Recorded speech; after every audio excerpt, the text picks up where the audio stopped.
Cette semaine à l'émission, on dévoile les résultats d'une grande étude sur la quête de sens. On se questionne sur la spiritualité des jeunes d'aujourd'hui et on discute de la place de la religion dans l'espace public. Bref, on n'est pas du monde.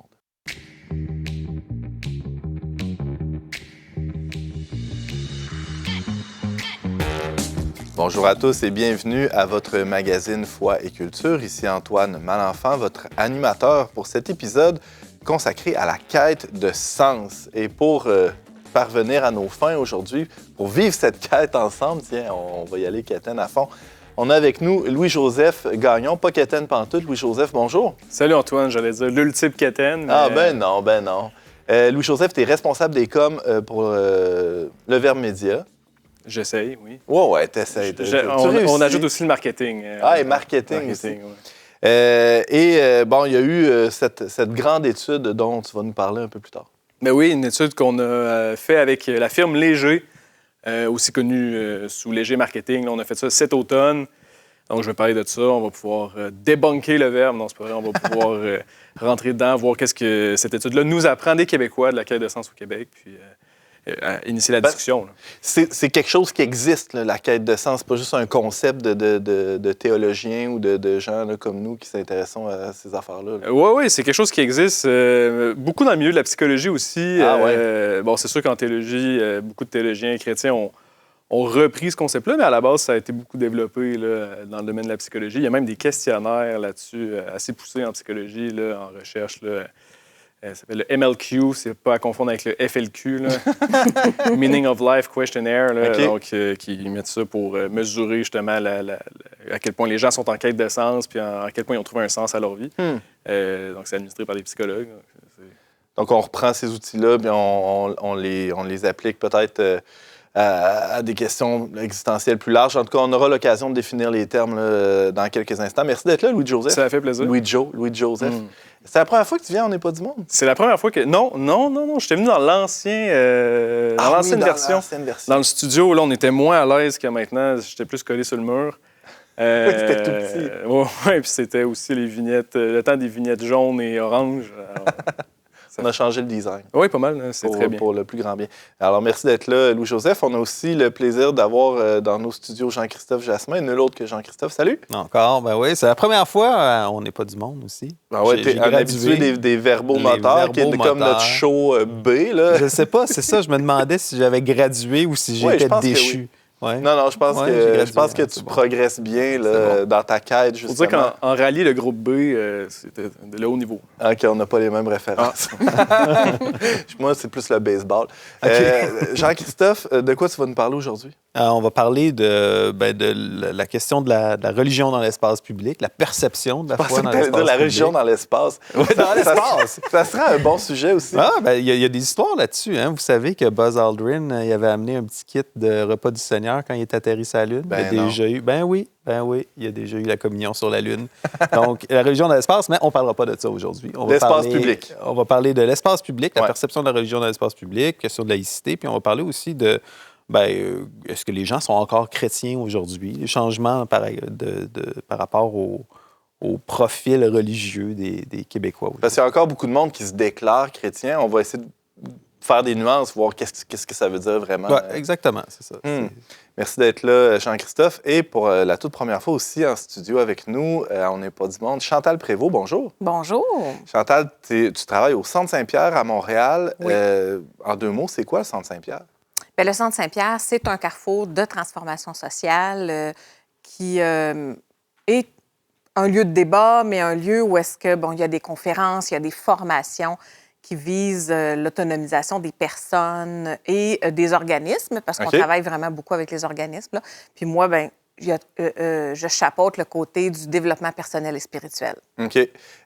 L'éducation populaire aussi, oui, beaucoup. C'est vraiment une approche. Si je suis un OBNL, je peux aller cogner à votre porte. Vous avez plein de services pour nous accompagner. Tout à fait. Pour les individus aussi, psychothérapie, etc. Oui. Tout ça sur votre site web. Évidemment, on va mettre là, tous les liens sous l'épisode là, sur nos réseaux sociaux. Merci beaucoup d'être avec nous, Chantal, parce que vous avez fait, vous aussi, dans les dernières années, dans les derniers mois quasiment, là, une étude aussi assez approfondie pour voir les jeunes, ils croient-tu à quelque chose? On est allé étudier, c'est ça, la spiritualité des 20-35 ans. Alors, ce qu'on a vu, c'est qu'il y a une certaine continuité, mais qu'il y a de la rupture aussi sur certains autres pans de leur expérience.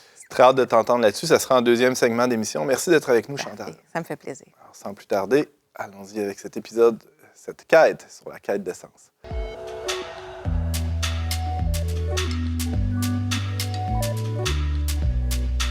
Louis-Joseph Gagnon, responsable des communications et du marketing pour Le Verbe Média. Bienvenue, on n'est pas du monde. Merci, Antoine. Alors, Le Verbe a dévoilé tout récemment, Louis-Joseph, les résultats d'une enquête de grande envergure, quand même. Ce n'est pas une affaire de pic-pic que tu as faite là. Pour mieux comprendre la société dans laquelle on évolue, mais aussi pour mieux comprendre l'auditoire auquel on prétend s'adresser ici dans notre média, par nos balados, par nos magazines aussi qu'on imprime, par notre site web. Parle-nous un peu de l'objectif de cette enquête-là. Là, je viens de tracer les grands traits, mais plus précisément, pourquoi tu as lancé ça, cette enquête-là? Ben oui, donc on s'est associé avec la firme Léger pour mener une enquête sur les chercheurs de sens au Québec. C'est une enquête qu'on a faite l'automne dernier, là, au mois de septembre et octobre. On s'est adressé à 1002 Québécois, en fait. On leur a posé des questions sur la quête de sens. On s'est adressé plus spécifiquement à des Québécois qui se définissent comme étant en quête de sens. L'historique de ça, grosso modo, la version plate, on a des objectifs stratégiques et puis on m'a demandé de faire un sondage. la version longue, c'est ce qui est plus intéressant pour nous, c'est on a beaucoup d'intuition au Verbe sur notre audience, sur les gens à qui on veut s'adresser. Et puis on est rendu à un stade où on se dit, il faudrait confirmer un peu nos intuitions, essayer de comprendre aussi comment les Québécois se définissent par rapport à la quête de sens. Je pense que nos auditeurs le savent, les gens qui nous lisent aussi.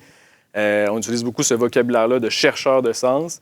Alors, parce qu'on avait des indices du profil des gens à qui on s'adressait par le courrier des lecteurs, par exemple, les commentaires sur les réseaux sociaux, mais tout ça, c'est juste parcellaire, c'est des petits granules là, d'indices, mais là, on voulait quelque chose de plus... C'est ça. Pour notre lectorat, pour notre audience, on avait déjà fait des sondages auparavant, pas sur la quête de sens en particulier, mais je pense qu'on connaît bien notre audience actuelle.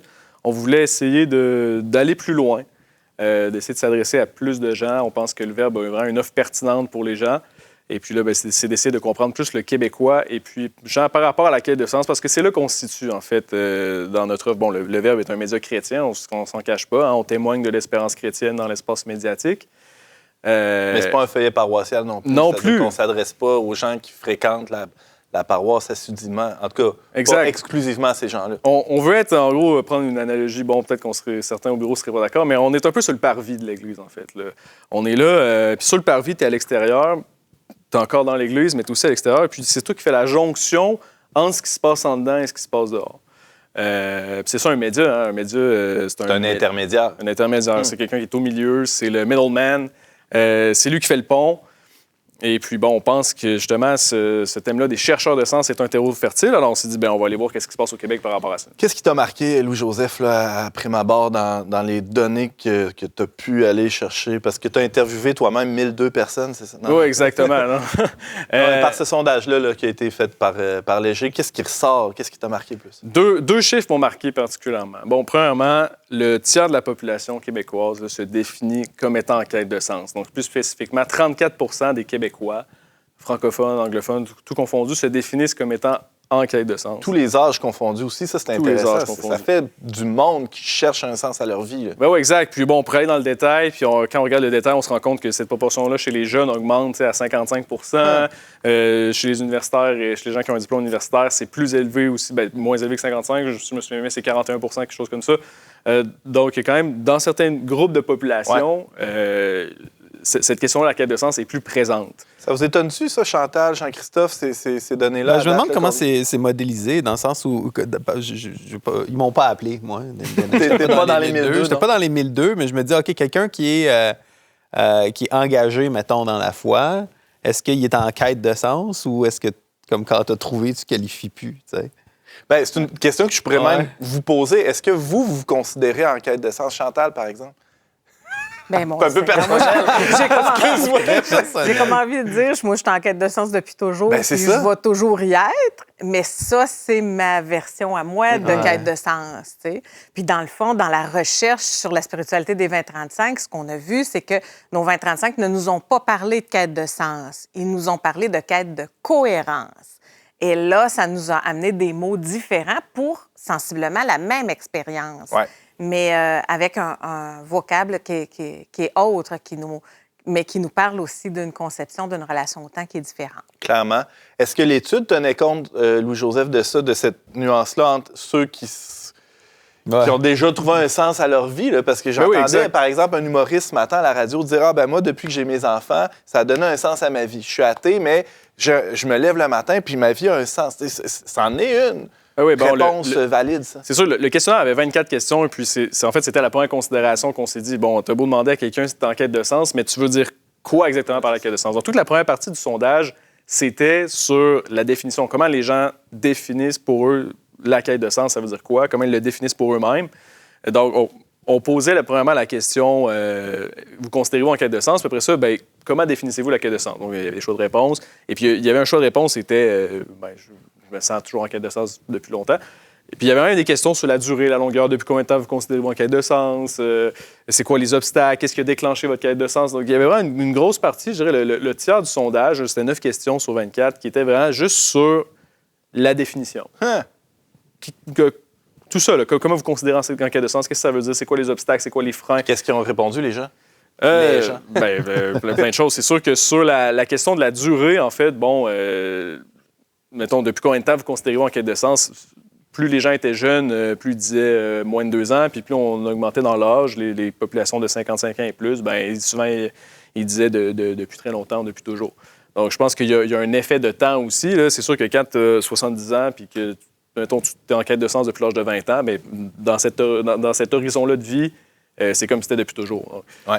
Mais donc ça, c'était pour le temps. Après ça, bien, pour la définition en tant que telle, qu'est-ce que ça veut dire pour les gens? Qu'est-ce qu'on s'est rendu compte? C'est que, en fait, les trois définitions qui sortaient le plus, là, c'était à 39 et 38 %. C'était soit, pour être en quête de sens, c'était rechercher le sens de la vie.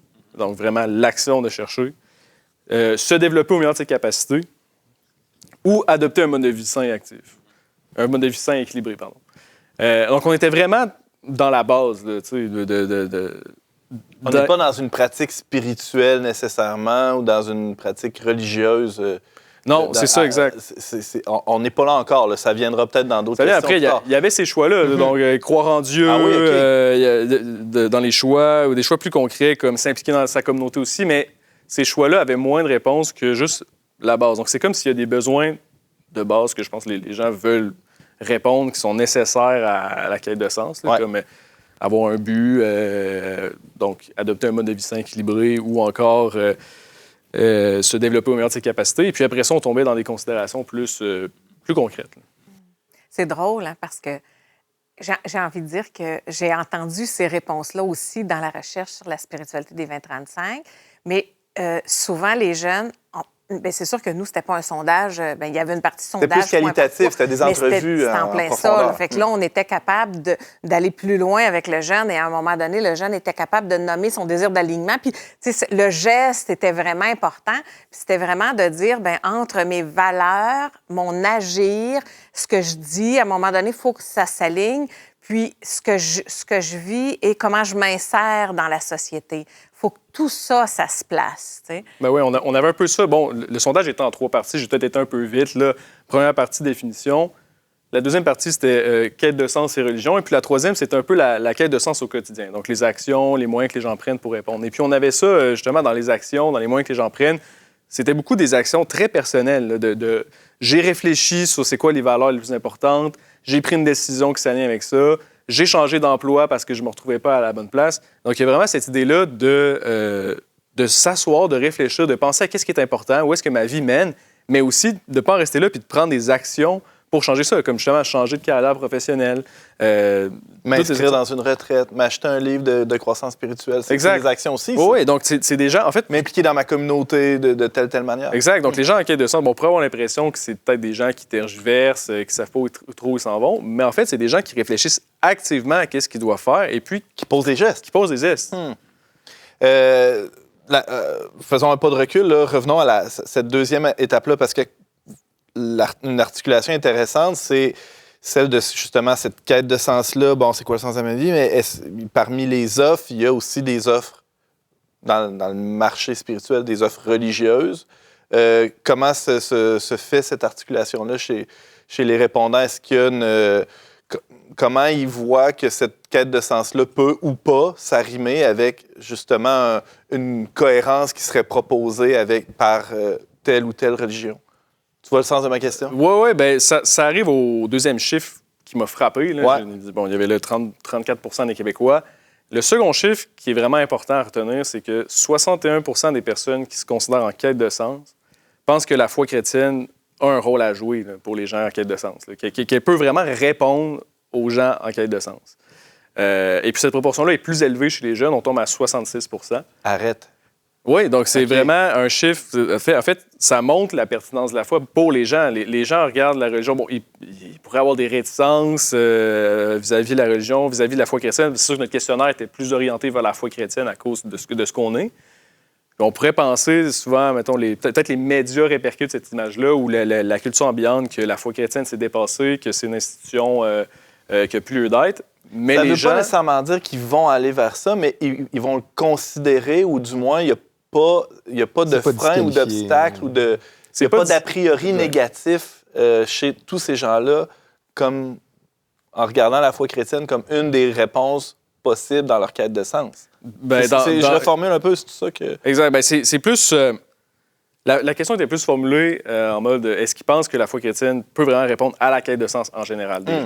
Pas nécessairement à la leur. Pas nécessairement à la leur. C'était pas une question qui était orientée vers la personne, mais en général, c'est quoi leur appréhension de la foi chrétienne par rapport à cette question-là? Et puis, c'est assez positif, en fait.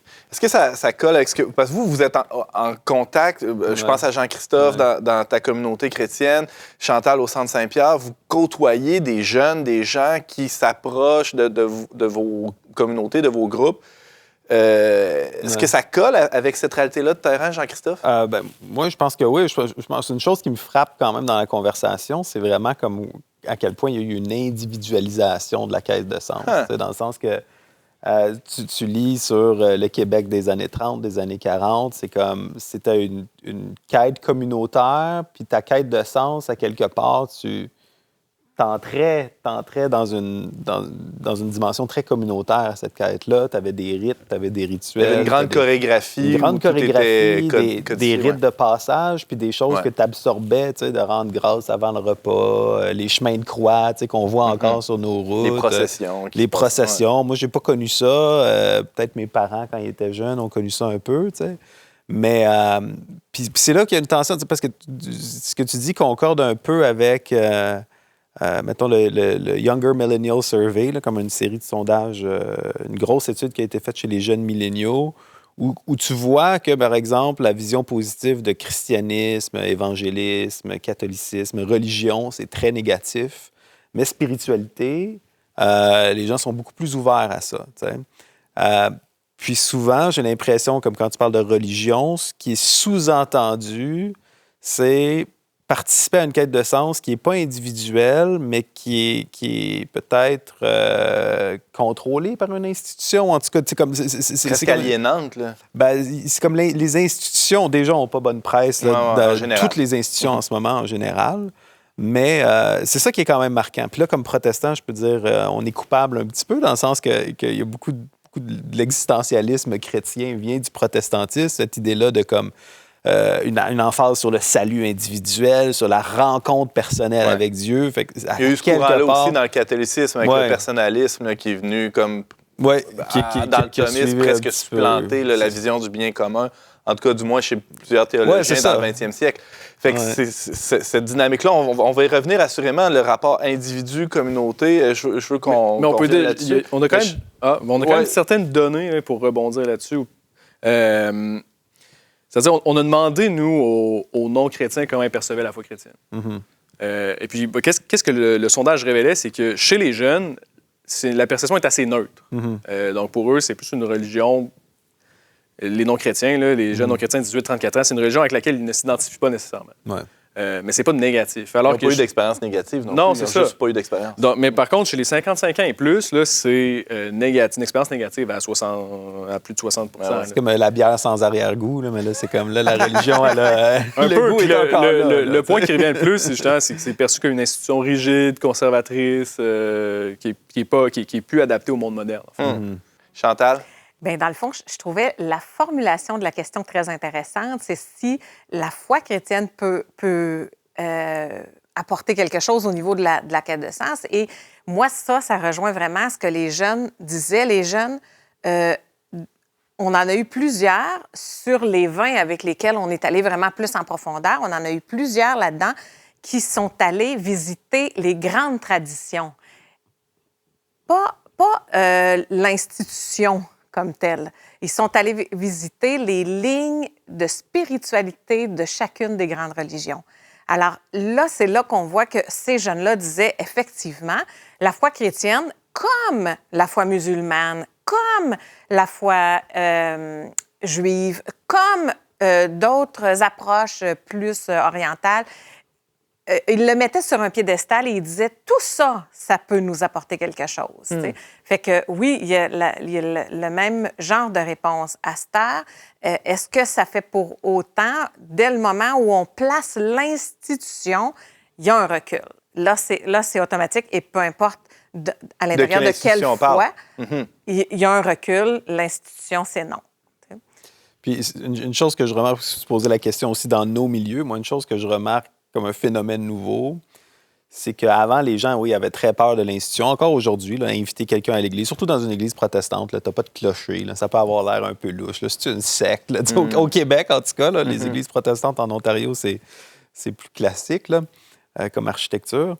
Mais maintenant, on a des gens qui rentrent, puis leur quête de sens, ils l'ont déjà amorcé sur YouTube, sur Google, puis ils arrivent, puis ils sont pré-catéchisés d'une certaine façon. Ils ont été chercher des prédications, des messages. Des fois, ils écoutent les messages de l'Église pendant un certain temps, puis ils disent « Ah oui, ça fait quelques mois que je vous suis, je vous ai écouté avant de décider de venir sur place. » ça rejoint le fait que c'est du monde actif, en fait. Quelqu'un qui cherche le sens, c'est quelqu'un d'actif. Ça, j'en ai pas parlé dans mes recherches, quand on parlait que je parlais du contexte, là, dans mes pré-recherches, avant de monter le sondage, contacter Léger, il fallait que je fasse un peu de sens dans la quête de sens. Là, Et puis, tantôt, j'ai parlé de la psychologie. Bien, en fait, il y a un grand psychologue, Viktor Frankl, là, qui, lui, a beaucoup développé ça. C'est ce qu'on appelle, on rentrait dans un terme un peu technique, là, troisième école de Vienne. Tu as la première, c'est Freud. Tu as la deuxième, c'est Alfred Adler. Et puis la troisième, c'est Viktor Frankl. Bon, Alfred Adler, c'est un peu la volonté de puissance. Freud, c'est le désir, le plaisir. Mais Viktor Frankl, lui, son point, c'est que le plus grand moteur, la plus grande motivation dans l'homme, en fait, c'est sa recherche de sens. Puis ça corrobore vraiment l'intuition de Frankl. Par rapport à ça, quelqu'un qui cherche le sens à sa vie va aller consulter des choses sur YouTube, va s'informer, va rechercher, va aller voir les différentes traditions religieuses, voir qu'est-ce que les gens offrent, de manière très active. Là. Il ne va pas se satisfaire d'une petite image qui va passer sur Instagram. Là. Il va creuser. Chercher, il va creuser. Il va vraiment creuser. Là. Puis, peux-tu juste intervenir sur quelque chose?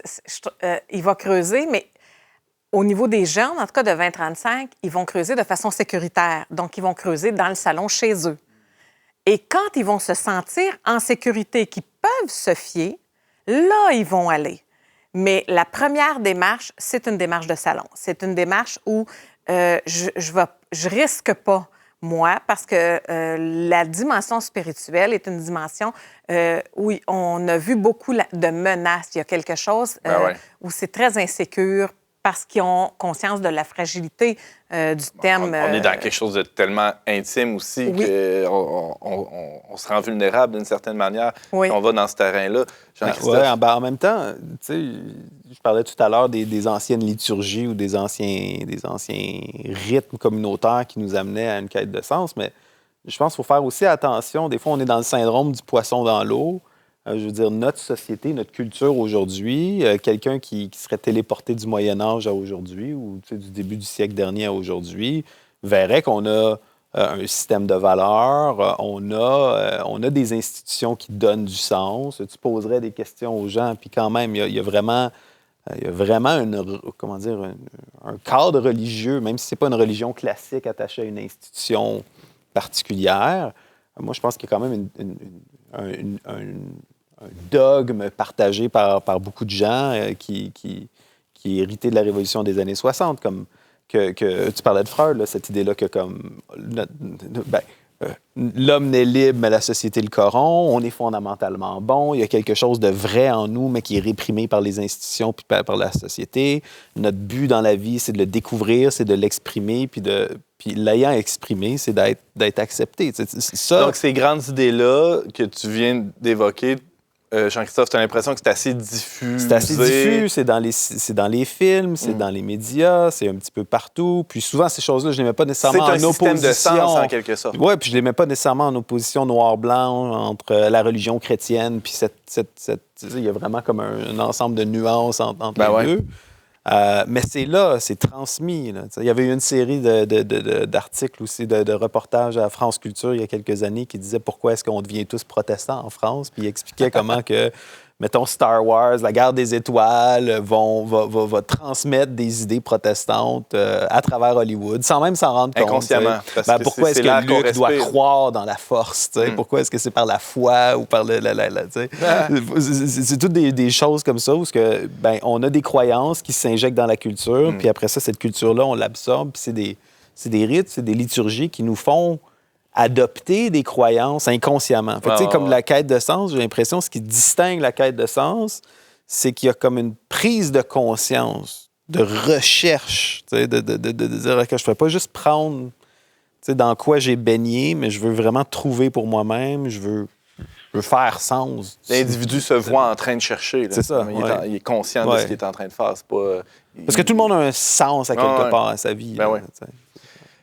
Pour terminer, Jean-Christophe, Louis-Joseph, en quoi c'est intéressant ou c'est pertinent ce que tu as découvert pour un organisme comme Le Verbe, pour notre média? En quoi ça va orienter ton travail dans les prochaines semaines? Bon, c'est sûr que pour la création de contenu, voilà, vous avez un contenu. Non, mais les discussions qu'on a ici, je veux dire, ça met en relation des personnes. Comme aujourd'hui, c'est incroyable ça pour nous. Là, ça fait en sorte qu'on peut lancer une discussion. On peut échanger, voir qu'est-ce que les gens pensent. Pour quelqu'un qui a peut-être un profil plus philosophique et tout, au niveau de comprendre comment les gens pensent, puis de voir comment les gens définissent la quête de sens, où est-ce qu'ils sont. Ça permet justement de s'adresser à eux. Puis pour nous, comme média, on s'adresse aux gens. Ça permet justement en partant de ce qui les intéresse, eux, d'abord. Ce qui les intéresse, ou même de juste comment est-ce qu'ils définissent eux-mêmes le cadre des choses. Là. Parce que nous, on pourrait avoir une définition de la quête de sens au Verbe qui est que c'est de croire en Dieu. Mais on se rend compte que 14 % des gens... C'est vrai ça pour 14 % des gens, mais pour 40 % des gens et plus, c'est complètement autre chose. Alors, c'est d'essayer c'est un exercice pour se mettre à niveau avec les gens, comprendre comment ils pensent. Et puis après ça, pour nous, au Verbe, ça nous permet de nous ajuster, ça nous permet d'ajuster nos contenus, créer du nouveau contenu, possiblement même. Ça nous permet d'échanger avec des nouveaux partenaires, de créer des nouveaux partenaires avec les gens. Donc, vraiment, pour nous, c'est incroyable qu'est-ce qui peut se passer avec ce genre d'études-là. Mm-hmm. Alors, les gens peuvent le consulter les résultats de cette étude-là en se rendant sur leverbe.com. Il y aura tous les détails, encore une fois, dans la description des vidéos qu'on mettra sur nos réseaux sociaux. Merci infiniment, Louis-Joseph. Ça fait plaisir. Je rappelle que tu es responsable des communications et du marketing pour Le Verbe Média. Merci.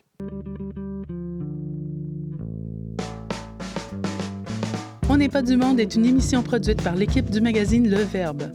Pour vous abonner gratuitement et recevoir 8 numéros par année, visitez leverbe.com/abonnement. Chantal Prévost, bonjour, bienvenue à On n'est pas du monde. Bonjour. Chantal, tu es coordonnatrice du service de développement personnel et spirituel au Centre Saint-Pierre, je l'ai bien dit? Oui. Yes. Je change un carton, ça m'aide. Alors, Centre Saint-Pierre, je le rappelle, c'est un centre de formation, d'accompagnement, d'intervention sociale qui est à Montréal. L'an passé, vous avez, vous aussi, publié une étude. Vous êtes allé voir des jeunes de 20 à 35 ans pour leur demander comment ils vivaient leur spiritualité. Qu'est-ce que tu as trouvé? Qu'est-ce que vous avez trouvé? Vous étiez un collectif de chercheurs. Il y avait... Dans le fond, c'est qu'on est allé demander à l'Université de Montréal de nous chapeauter dans la recherche, là, pour s'assurer de la méthode et de la conformité, de l'éthique et de ces choses-là. T'sais. Alors, dans le fond, moi, j'ai fait la recherche avec un auxiliaire de recherche. Ça a été fascinant. Puis c'est vraiment drôle parce qu'au départ, notre première action était un sondage en ligne pour aller rejoindre les jeunes en ligne, c'est plus facile. Et on a eu plus de 200 jeunes, 221 jeunes qui ont répondu au sondage, qui a été en ligne un mois maximum. Et pour nous autres, c'était vraiment comme « Hey, wow! » Et la dernière question, c'était si vous voulez continuer, parce qu'on voulait faire des entrevues beaucoup plus qualitatives, là, où est-ce qu'ils vont se raconter. Là. Alors, laissez-nous votre adresse courriel, votre numéro de téléphone.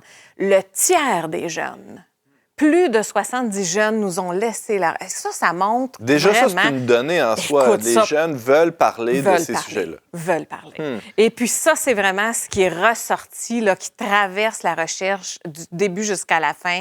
C'est il y a un tabou au Québec et nous, on a besoin que ça se défasse. Là, tu considères qu'il y a un tabou là-dessus? Hein? Tu considères que c'est tabou, cette question-là? La question de la spiritualité, c'est vraiment drôle parce que les jeunes, ils nous disaient... Pas dans notre génération. Entre nous autres, on en parle. Mais c'est dès le moment où on change de génération, on sent qu'il y a une fermeture, que « Ah non, parle-moi pas de ça », il y a des jugements, Puis là, eux, ils se retrouvent plus comme coincés. C'est fascinant ce que tu dis là, Chantal. Oui. Je vois Jean-Christophe... ça correspond. Il y avait eu une étude de la Commission des droits de la personne, je pense en 2016, là, le rapport Frémont qui appelait. Puis c'était vraiment... Ça quantifiait vraiment cette différence-là là, chez les baby boomers en montant. La perception de la religion, avoir un voisin qui pratique ouvertement sa religion, c'est vu avec méfiance. Puis même au début, l'opinion était tellement négative des gens religieux que la commission a hésité de publier les résultats, de rendre les résultats publics.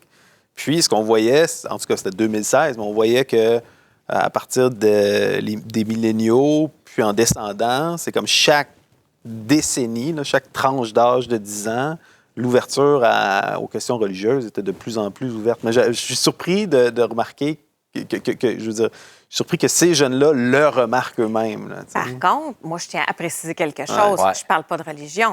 Je parle de spiritualité. Puis pour les jeunes, c'est différent. C'est pas la même affaire. Dès qu'on parle de religion, on parle d'institution. La spiritualité, il n'y a pas d'institution derrière ça. C'est une expérience fondamentale de l'être humain. Mais même en parlant de spiritualité, il y avait cette crainte-là d'être jugé. Par exemple, à table avec leurs parents, on jase de tout et de rien, puis il y a un jeune, j'imagine une situation qui hésite à faire son coming out comme croyant en une force supérieure ou je ne sais trop. C'est un peu ça le portrait. Ils vont pas nécessairement juste y aller avec leur famille, là, parce qu'il y en a chez certains où est-ce que le milieu familial est un milieu où est-ce que ça se parle. OK. Mais, en classe, avec les profs. Oui, c'est ça. De façon générale, en société, ils vont pas en parler. Tandis que quand ils sont entre eux, à leur âge, c'est beaucoup plus ouvert. Fascinant. Plongeons un petit peu plus là, dans ce rapport-là, spiritualité, religion, ça m'intéresse. Parce que la religion, ça peut être défini de plein de façons. Là. C'est vrai que c'est dans peut-être les représentations qu'on a, c'est associé à quelque chose, un cadre institutionnel rigide, presque oppressant parfois. Mais si on regarde ça d'un point de vue, disons, étymologique, c'est du monde qui se met ensemble, là, ou des liens entre des personnes, puis entre des personnes et Dieu. Comment c'est défini chez les jeunes? Comment... c'est sûr qu'on n'a pas creusé la question religieuse. Donc, les réponses qu'on a, elles arrivent par le biais de ce qu'ils racontent. Mais ce qu'on voit, par contre, c'est que quand ils nous parlent de la religion, ils nous parlent du contenant. Ils nous parlent jamais du contenu. Si ce n'est que de nous parler du contenu comme « je veux pas qu'on m'impose quelque chose, je veux pas qu'on m'impose une croyance, je veux pas qu'on m'impose un dogme » ou des choses comme ça. Mais sinon, c'est le contenant. sais. Donc, tandis que la spiritualité, ils la voient vraiment comme étant beaucoup plus le contenu. Mais c'est vraiment drôle parce que quand ils nous parlent de religion, on dirait que le contenu n'existe pas. Ils ne l'identifient pas. Comme si c'était une boîte vide. Là. C'est une boîte vide. Sauf que on a des jeunes qui ont participé à la recherche qui, eux, sont des jeunes qui s'identifient comme croyants à l'intérieur d'une religion. Alors, eux vont être capables de faire le lien, de faire le pont. Il y en a pour qui la religion était traditionnelle dans le sens que mes parents sont dans cette religion-là, moi, je suis là-dedans. Puis il y en a d'autres qui ont eu une conversion, puis qui ont un choix. Là. Alors, eux vont être capables d'identifier... et il y a même eu un jeune... En quoi c'est cohérent, finalement? Puis il y a même eu un jeune où est-ce qu'il nous a dit « Moi, je fais pas la différence. » Puis là, il nous demandait « C'est quoi la différence? » Puis moi, je disais « Non, moi, je te dis pas qu'il y a une différence. Je t'écoute. » C'était amusant. Je ne veux pas contaminer l'échantillon. Non, moi, je fais juste écouter. Là. Comment ça résonne chez vous, les gars, ce que Chantal vient de dire? Bien, on dirait, moi, ce qui me marque au Québec, c'est comme si maintenant on a vraiment une religion, une génération qui est spirituelle, non religieuse, puis qui fait face à une génération, sans généraliser, là, mais en généralisant, on est obligé de généraliser, mais on a des spirituels non religieux, puis on a des gens qui ont connu la religion sans spiritualité, si on veut, qui ont connu le contenant, mais sans d'expérience personnelle du transcendant, ou qui voient vraiment le... Puis pour moi, en tout cas, je trouve que c'est marquant quand même. Puis je pense que c'est mieux d'être spirituel non religieux que religieux et pas spirituel. Je pense que c'est ce que Jésus disait aussi. C'est le pape qui disait, je voyais des citations du pape François récemment passées, puis c'est le pape qui disait c'est mieux d'être un athée que d'être un croyant qui n'a pas la foi, finalement. Un chrétien qui fait les gestes, qui fait des choses, c'est ça. Bon, on pourra en discuter longtemps, mais ça reflète un peu cet esprit-là. Louis-Joseph, je te vois sourire. Moi, ce qui m'est venu en tête tout de suite, là, c'est mon expérience à l'école, en fait. Bon, moi, je suis encore jeune, là, j'ai juste 28 ans, là, puis j'ai la grâce d'être en fait deux générations. Pas un ride. Entre les milléniaux et les Z. Là. Fait que souvent, tu sais, je suis comme un pied dans un pied dans l'autre. Puis moi, à l'école, vraiment... Mais tu ne te sens pas vraiment accepté par aucun. Exact. C'est ça. Tu vas en parler. Ouais, on t'écoute. Ce sera pour un autre épisode. Quête de sens de Louis-Joseph, s'il vous plaît. Non, et puis, qu'est-ce que j'ai remarqué à l'école? C'était vraiment ça. C'était... moi, j'arrivais... j'étais dans un pensionnat catholique, puis on allait à l'école normale, là, privée, là, avec des gens qui n'étaient pas dans le pensionnat. Donc, bien sûr, t'arrives, t'es un gars dans un pensionnat catholique, tout le monde te regarde, puis c'est quoi cette machine-là? Mais quand je parlais avec les gens, en gros, ils connaissaient rien. Et puis, il n'y avait pas cette hargne-là qu'on avait quand on était dans un autre contexte où l'on rencontrait des personnes, justement, des générations plus mémorables, des générations plus âgées, où tout d'un coup, là, tout de suite, c'était le conflit qu'on sentait, même si c'était pas dit, dans le non-verbal, après ça, les commentaires qu'on entendait que c'était dit. C'était conflictuel. Puis je corrobore ça, que c'est de mon expérience personnelle avec les gens avec qui je parlais au secondaire, de mon expérience et tout, puis même par la suite, encore aujourd'hui, on remarque ça. Puis même, il y a une recrudescence du fait spirituel, du fait chrétien, même du religieux chez les jeunes. Là. Urbania l'a fait cet été avec GNT qu'on l'a reçu ici. Là, depuis quand c'est cool, mes dieux. Il y a vraiment... On se rend compte maintenant... C'est pas un mouvement de masse, mais il y a quelque chose dans l'air quand même. C'est moins tabou. C'est moins tabou chez les jeunes.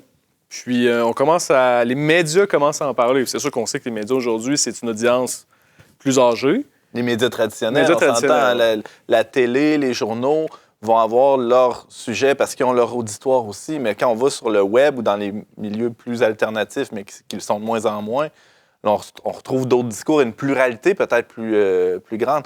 Chantal, j'aimerais t'entendre sur un autre point qu'on a un peu soulevé tout à l'heure. Jean-Christophe parlait de l'air qu'on respire, l'air du temps qui est assez... où l'unité de base de la société, c'est vraiment l'individu et non la famille ou la communauté comme à une certaine époque. Au Centre Saint-Pierre, il y a ces deux éléments-là, l'individu qui est accueilli avec son cheminement, etc. Et il y a aussi l'engagement social, l'action collective. Comment les jeunes parlent de leur spiritualité en lien avec ces deux pôles-là? Le point de départ, j'imagine, de la quête de sens puis de la quête spirituelle, c'est le nombril ou c'est l'individu, non? Bien, ça dépend. OK. Premièrement, j'ai comme envie de dire, on n'a pas eu on espérait avoir des données au niveau de la justice sociale. On est le Centre Saint-Pierre, on est dans la justice sociale. On n'en a pas eu beaucoup. Mais ce qu'on a réussi à avoir, on a vu comme deux dynamiques. On a vu, d'une part, les jeunes que l'expérience spirituelle profonde qu'ils vivent les amène à un engagement. C'est le mouvement logique de l'expérience spirituelle. Comme un surcroît ou une conséquence. Oui, c'est en plein ça. Mais on a vu le contraire aussi. On a vu ceux qui sont rentrés par l'engagement et qui, tout à coup, ça l'amène à se questionner et ça met en mouvement vers l'expérience spirituelle. J'imagine le cas de quelqu'un qui se met à travailler dans une soupe populaire comme bénévole ou à distribuer des vêtements aux personnes en situation d'itinérance. Ça pose des questions sur la souffrance, sur le mal, sur notre humanité commune aussi. C'est des questions de sens qui émergent forcément et qui poussent la personne. Et qui met en chemin. Ben ouais, clairement. Et là, à ce moment-là, ça finit par amener à l'ouverture spirituelle. Ouais. Vous voyez ça, dans l'étude que tu as menée, il y avait cette dimension-là, Louis-Joseph, des actions, de l'engagement social qui contribuent à la quête de sens? L'engagement social, il n'y avait pas de questions spécifiquement là-dessus. Bon, je cherchais vraiment à connaître les gens, là, plus dans leur nombril, comme tu dirais, plus individuellement, qu'est-ce que les gens pensent. Là, c'était une étude inédite, donc on était au début là, de qu'est-ce qu'on pouvait faire.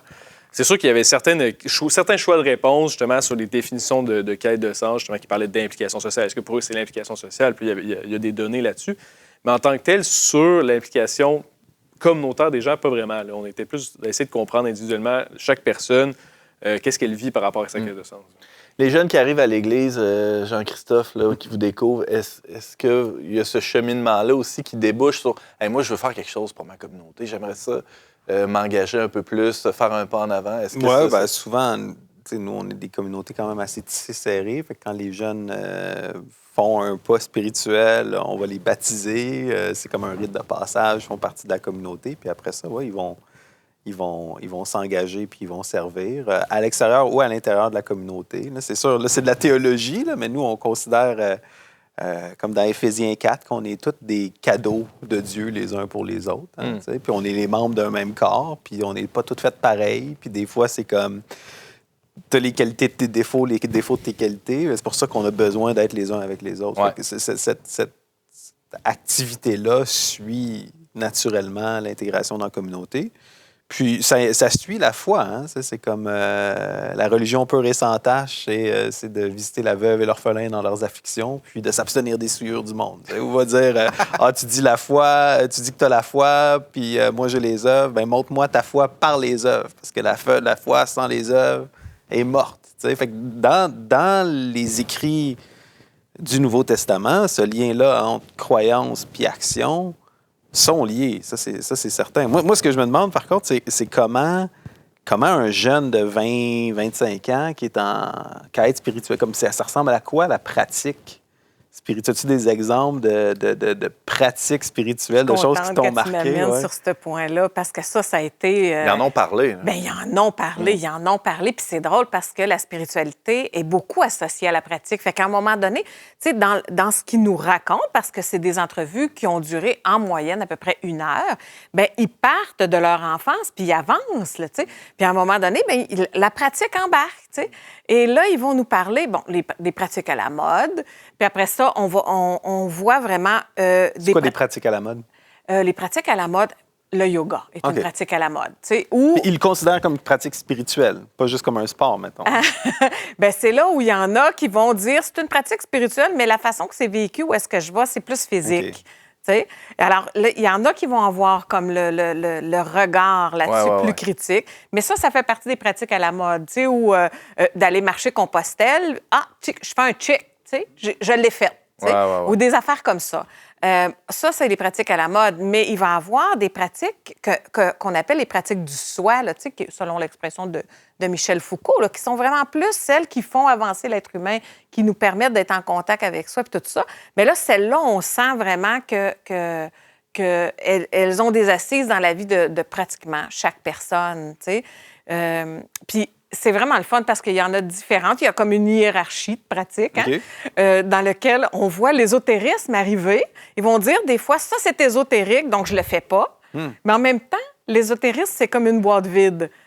Parce qu'il y a personne qui a dit, j'ai cette pratique-là, elle est ésotérique et je l'ai. Non. L'ésotérisme, c'est tout ce que je ferais pas. Que je juge comme étant ésotérique. Alors que des fois, il y a des pratiques ésotériques même, ou qui pourraient être qualifiées d'ésotériques parmi ce qu'ils font. Oui, mais dépendamment qui qualifie. C'est ça. Alors, c'est ça que j'appelle ma boîte vide. L'ésotérique, dans la hiérarchie des pratiques, c'est la pas bonne. Mais ce que je mets dedans, c'est relatif à chaque personne. Oui, puis il y a des données récentes là, qui montrent qu'il y a pas mal plus de monde qu'on pense qui ont des pratiques qui sont qualifiés par les spécialistes d'ésotérique. Fait que on dit, pas moi, mais finalement, quand on creuse un peu. Au niveau, nous, justement, plus de l'individu, dans le sondage, on avait quand même certaines réponses par rapport à ça. Là. Ça, c'est intéressant. Nous, c'est intéressant de voir que une, en tout cas, qui m'a touché, c'était le fait que les gens accordaient beaucoup d'importance aux discussions avec leurs proches ou avec leur parenté. Dans un peu les pratiques du moi. Je ne sais pas si Michel Foucault mettrait ça là-dedans, mais c'est quand même, tu sais, personnel, privé du moins, de dire qu'on met encore de l'importance dans ce que ma famille, mes amis peuvent penser. Puis je pense que ça, c'est une voie qui permet de sortir de l'individualité, en fait, dans la quête de sens. T'as pas le choix. T'as pas le choix. Ça part là, mais les gens... Je me souviens plus de la statistique exactement. J'ai eu une discussion tellement profonde avec mon collègue ou avec ma grand-mère, puis ça m'a fait cheminer. C'est un peu ça? Mais c'est le premier élément, nous, qui est ressorti de la recherche. C'est vraiment le premier élément, c'est l'élément relationnel. Alors, que ce soit la relation avec les amis, la famille, le cercle qui s'élargit. Puis c'est pour ça qu'ils ont besoin de briser le tabou. C'est parce que c'est là le cœur de leur expérience spirituelle.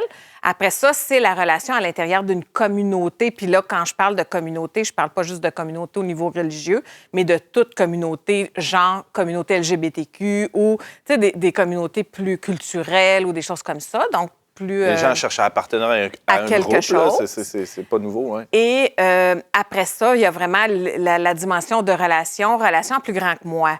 Alors là, Dieu, parfois, est nommé en puissance supérieure ou autre terme, la nature ou des choses comme ça. Mais il y a aussi la dimension de la relation. Fait que pour nous, la relation, c'est le premier élément qui est sorti, le plus fort. Chantal Prévost, c'est passionnant. On peut lire cette étude-là en allant sur le site du Centre Saint-Pierre. On mettra le lien complet du document. Si les gens veulent consulter les détails de l'étude, ça sera dans la description de la vidéo sur notre site YouTube, sur notre page YouTube. Merci infiniment, Chantal, de nous avoir présenté, en tout cas, quelques éléments de cette étude. On continue la discussion, d'ailleurs. Merci beaucoup. Merci.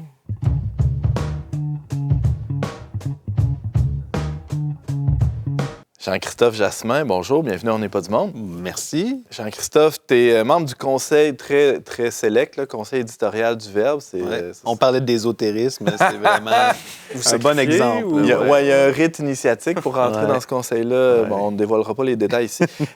Aussi, par ailleurs, pasteur bien impliqué dans ta communauté à la Valtrie et aussi nouvellement directeur de Cardus pour la province de Québec. C'est pas très connu, là, Cardus, de ce côté-ci de la rivière des Outaouais. Pas encore. Pas encore. Tu vas travailler là-dessus. D'ailleurs, tu es là un peu à ce titre-là. En 2 mots, c'est quoi? Ça mange en 2 mots. C'est un institut de recherche. Si tu me rajoutes 2 autres mots, je dirais en politique publique. OK. Qu'est-ce que ça fait? Puis qu'est-ce que ça fait? Ça traduit un petit peu des résultats de recherche.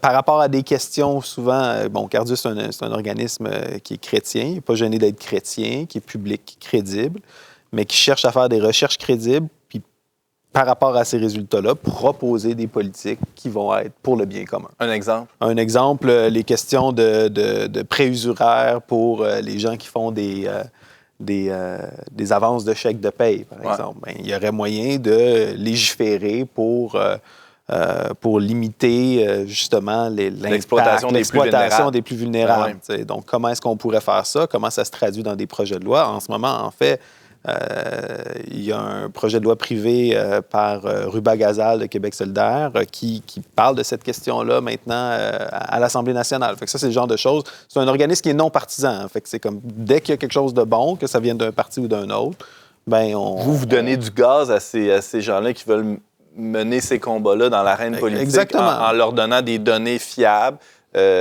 Menées par des enquêtes menées par des gens du milieu académique. On peut avoir des idées très générales du bien commun, mais dans les faits, c'est comme de la programmation. Tu dois comme le traduire. Tu dois le traduire dans des recherches qui appuient vraiment. C'est pas juste mes présuppositions. Ça prend des recherches qui vont infirmer ou confirmer certaines présuppositions. Puis après ça, bien, ça se traduit dans des projets de loi concrets qui sont votés puis qui vont être appliqués puis qui vont avoir un impact. Donc, c'est pas juste dire « Ah, ça serait le fun que... la réintégration des ex-détenus se fasse mieux. » C'est de dire, attends, OK, mais dans un projet de loi ou dans une réglementation, comment est-ce qu'on peut faire en sorte que tel résultat qu'on a vu dans la recherche puisse être atteint? Puis là, parmi les recherches que vous avez menées dans les dernières années, il y en a une qui est sortie l'an passé qui parlait, en fait, ça s'inscrit vraiment dans la discussion qu'on a aujourd'hui, qui venait poser un peu toutes les nuances de c'est quoi un croyant qui se déclare chrétien au Canada dans les années 2020.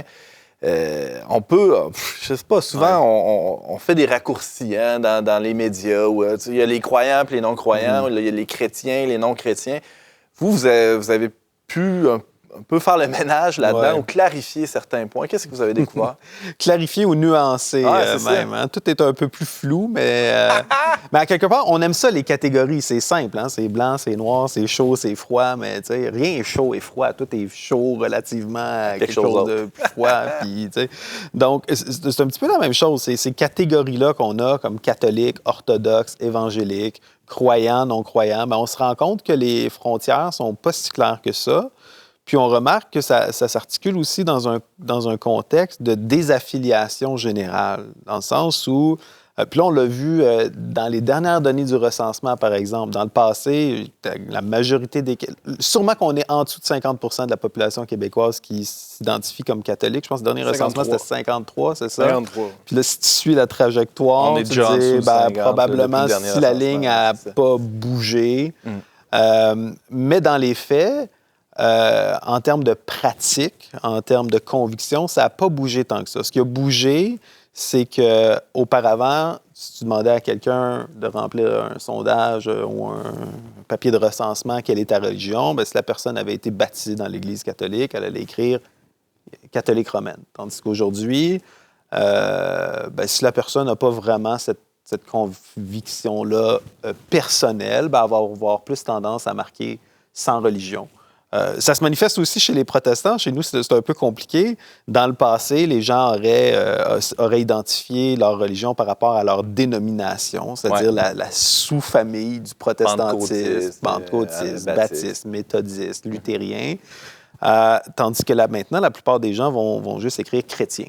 Ce qui mêle un petit peu les données, parce que là, on est comme combien qu'on est. Souvent, on nous demande combien vous êtes de protestants évangéliques au Québec. On ne sait pas vraiment, ça dépend de 7 % d'autres chrétiens. Qui c'est qui est nous? Fait que tu as cette désaffiliation, si on veut. Puis ce que tu te rends compte aussi, c'est qu'ils ont posé des questions aux différents groupes religieux, aux membres de différents groupes religieux, par rapport à, est-ce que vous croyez dans, mettons, l'Immaculée Conception ou des choses comme ça? Puis, c'est surprenant, mais beaucoup de gens sont pas tout à fait catholiques, comme on dit, ou pas tout à fait orthodoxes. C'est-à-dire que même si on ont coché catholique, ils adhèrent à peu près aucun des dogmes centraux. Il y en a beaucoup, en tout cas, qui adhèrent. Encore une fois, il y a des nuances. Il y en a certains qui adhèrent. Ça dépend aussi de la tradition religieuse. Les plus orthodoxes, excusez le terme, c'est pas les orthodoxes, c'est les évangéliques. Qui croient le plus dans la Trinité, dans la résurrection, dans les dogmes de la foi chrétienne. Mais c'est aussi peut-être expliqué par le fait que dans le protestantisme évangélique, il y a tellement une grosse emphase sur la conviction personnelle que quelqu'un qui se détache, mettons, de la foi évangélique, ne va pas cocher qu'il est évangélique s'il l'est plus. Parce qu'au Québec, il y a un catholicisme culturel qu'on appelle, où il y a comme bien des gens dans nos familles ou autour de nous vont se dire de culture catholique, mais non croyants. Ça, c'est assez répandu. Tandis que tu n'as pas d'évangélique culturel, vraiment. Qui est à peu près impossible ou en tout cas, c'est ça. C'est plus rare. C'est plus rare. D'un côté, parce qu'il n'y a pas une grande population historique évangélique. Puis de l'autre côté, parce qu'il y a tellement une emphase sur la foi personnelle que si tu n'as pas la foi personnelle, tu n'es pas juste un sans religion, tu es un ex-évangélique sans religion. Donc, tu vas quand même avoir certaines... Si tu n'as pas la foi personnelle du groupe, tu n'as pas la foi personnelle. C'est ça. Il va y avoir cette tension-là. Mais en même temps, un autre fait intéressant, c'est que... puis ça aussi, ça fait écho avec ton sondage. C'est que dans la culture populaire, en tout cas, moi, quand j'étais jeune, c'était vraiment les religieux, c'est les personnes âgées. Je pense que pendant la pandémie, c'était aussi ça. C'est quand on ne peut pas ouvrir les lieux de culte, c'est tous des gens de 80 ans et plus. Puis les jeunes ne sont pas religieux. Mais... Là, on vient de faire la démonstration pendant 1 heure, que c'est peut-être plus complexe que par ça. rapport à l'ouverture, puis par rapport aussi à l'orthodoxie, c'est-à-dire, mettons, les catholiques qui croient le plus à la résurrection, c'est les plus jeunes. Ah ouais? Ouais. Fait que les plus hérétiques, si on veut, là, pour reprendre des termes un peu épicés, mais dans le sens des gens qui vont croire des choses distinctes des dogmes de leur religion, ont plus tendance à être plus âgés au Québec. Donc, c'est tout le temps qu'on avait, ça passe à une vitesse folle. Merci infiniment, Jean-Christophe. Je rappelle que tu es directeur de Cardus ici au Québec. On peut lire cette étude-là qui s'appelle Still Christian et bien d'autres études aussi là, que vous avez menées récemment sur le site de cardus.ca. Merci infiniment. Merci. Vous avez un commentaire, une suggestion ou une question pour l'équipe d'On n'est pas du monde? Contactez-nous via les pages Facebook et YouTube du Verbe Média ou écrivez-nous directement à onpdm@le-verbe.com. C'est déjà tout pour cet épisode. Avant de vous laisser, je vous encourage à visiter les sites web de nos intervenants ici sur le plateau. Le Centre Saint-Pierre, on tape ça sur notre barre de recherche et on tombe sur la multitude, vraiment, là, je le dis en insistant, de possibilités d'offres que vous faites pour le public, pour les individus, pour les groupes. On peut voir ça en ligne. Il y a l'étude aussi dont on vient de discuter qui s'appelle « La spiritualité des 20-35 ans entre rupture et continuité ». On va mettre tous les liens sous cette vidéo sur nos réseaux sociaux. Merci beaucoup, Chantal Prévost, d'avoir été avec nous pour en discuter. Merci de m'avoir invité. Jean-Christophe Jasmin, responsable directeur de Cardus au Québec. On peut évidemment consulter l'étude dont on a parlé, Still Christian, sur votre site web. Et évidemment aussi l'ampleur de vos actions à la grandeur du Canada dans le but d'influencer les politiques publiques pour le bien commun. Ouais. On ne peut pas être contre le bien. Si ça vous intéresse, si vous êtes partie de cette petite frange de la population qui s'intéresse aux politiques publiques, contactez-moi, puis on va jaser. Merci beaucoup d'avoir été avec nous, Jean-Christophe. Et Louis-Joseph Gagnon, on a tout ça sur leverbe.com. Sur leverbe.com, nouveau site web depuis 1 mois maintenant. Alors, allez-y, allez voir notre étude. Merci à vous trois. Merci aussi à Marianne Martin, Barthélémy Rieu à la technique. Et on se dit à très bientôt pour un autre épisode d'On n'est pas du monde.